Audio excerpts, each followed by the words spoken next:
Baiklah teman-teman, kali ini saya akan membacakan cerita tentang kisah Nabi Ismail alaihissalam. Buku ini dikarang oleh Ibnu Muhyiddin.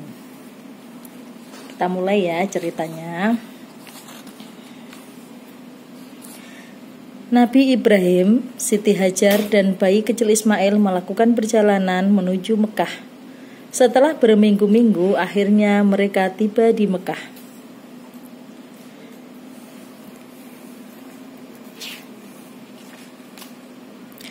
Nabi Ibrahim pun bersiap-siap untuk meninggalkan Siti Hajar dan putranya Ismail.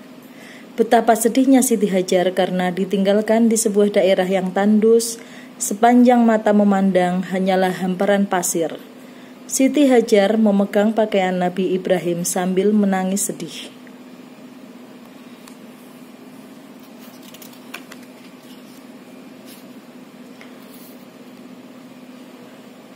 Nabi Ibrahim berkata, "Bertawakallah kepada Allah yang telah menentukan kehendaknya. Percayalah kepada kekuasaan dan rahmat-Nya. Jika bukan karena Allah, aku tidak akan meninggalkan kalian di sini. Percayalah, wahai istriku, Allah akan melindungi kalian. Rahmat dan berkah-Nya akan tercurah kepadamu, insya Allah."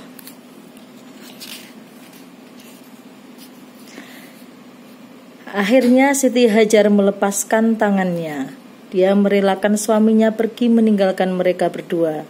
Ibrahim pun pergi menunggang unta menuju Palestina sambil bercucuran air mata. Selama dalam perjalanan, dia terus berdoa memohon kepada Allah untuk melindungi anak dan istrinya.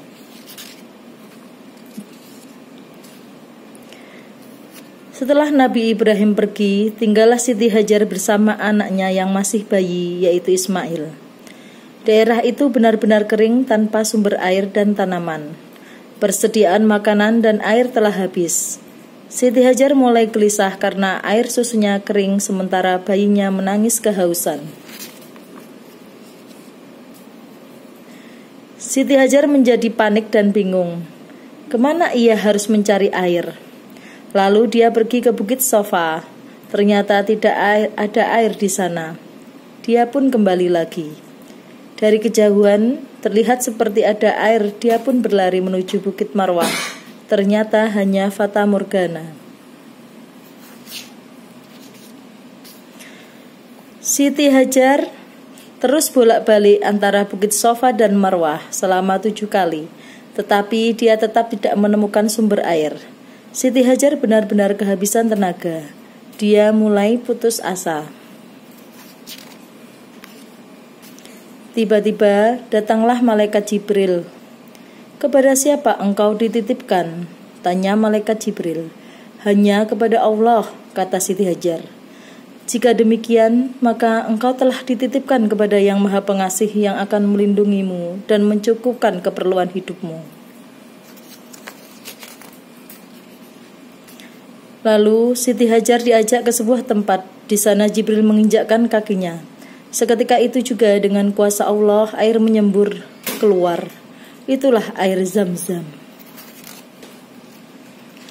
Betapa bahagianya Siti Hajar karena akhirnya dia menemukan air. Siti Hajar pun segera meminum air Zam-Zam. Begitu pula Ismail, lahap meminum air karena kehausan. Munculnya sumber air telah menarik burung-burung untuk datang. Suku Jurhum yang sedang berkemah melihat tanda-tanda air itu. Mereka pun segera mendatangi tempat burung-burung berada. Akhirnya mereka membuat tenda di dekat tempat Siti Hajar. Tempat itu pun menjadi ramai. Siti Hajar dan Ismail tidak kesepian lagi. Demikianlah kisah Nabi Ismail dan sejarah munculnya air Zam-Zam. Oke, itu dulu cerita dari saya. Jangan lupa like, subscribe channel saya ya. Dan jangan lupa klik tanda lonceng untuk mendengarkan kisah dari saya selanjutnya. Bye-bye. Assalamualaikum.